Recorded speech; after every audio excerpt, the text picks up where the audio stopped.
Thank you for having me this morning. It is a privilege to partner with local churches like Park Church. Dégagé Ministries was started as a simple coffee shop 50-some years ago for those that are most vulnerable and marginalized in our community.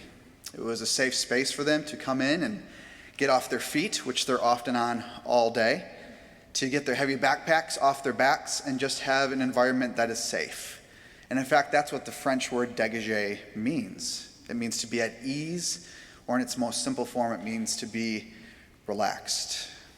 And in those 50-some years since Dégagé was started as that simple coffee shop, it has turned in today to a building that has 300 to 600 of the most vulnerable in our community come through its doors.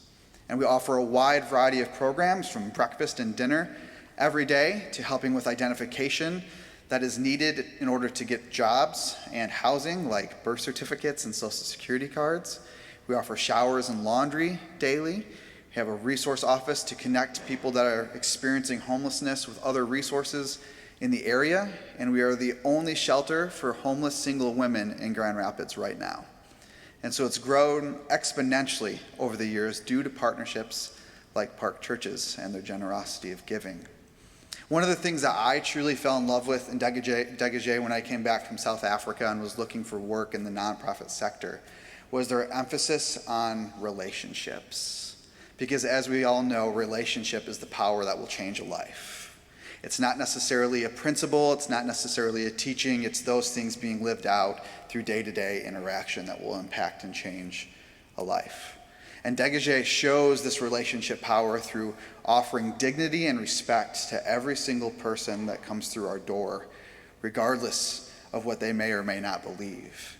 And I love that about Dégagé Ministries and the simple ways we show that dignity and respect on a daily basis. For example, when we serve our meals, we don't have a soup kitchen line where you stand in line and you get the stuff served onto your tray. We get your name and we will bring your meal to you at your table by name. There's an aspect of dignity and respect to that because you're getting served by name. When we sell clothing back to the community, we sell it at a very minimal cost. And the reason we charge for our services is because there is dignity and respect for an adult to provide for oneself. And so we'll sell our meals for $1.50 back to people that are experiencing homelessness. And if they don't have the means to pay for that, we'll never turn somebody away hungry. They can do a 10-minute chore in the building, earn some Dégagé dollars, and use that for the services, because we think that the best form of charity is when there's equity in that relationship of giving. And so we have a lot of ways like that we foster this dignity and this respect, and I love that about Dégagé Ministries.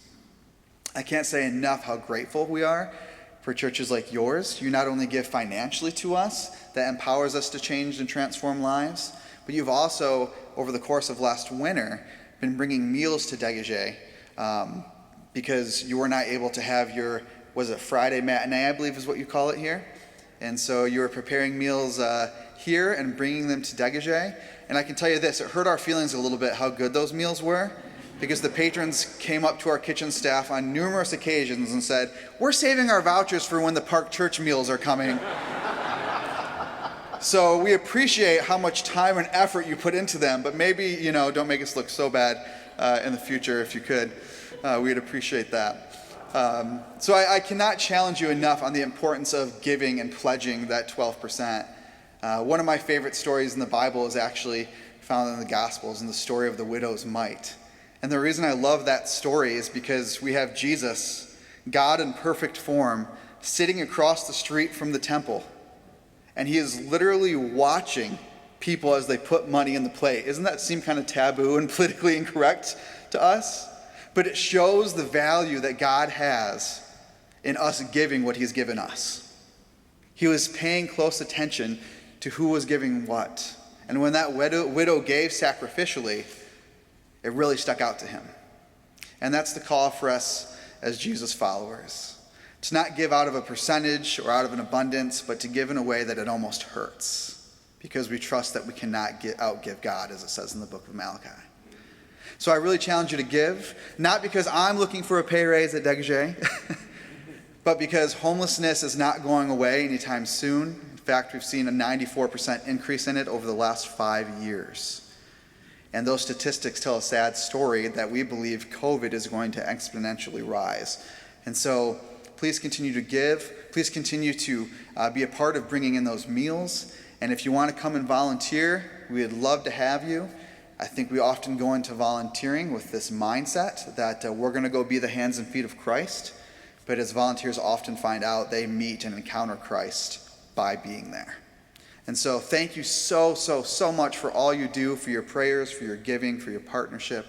Cannot thank you enough. We cannot do the work without you, and I look forward to seeing how this partnership can continue to cultivate and grow in the coming years as the needs no doubt continue to grow as well. Thank you, Park Church. Appreciate you so much.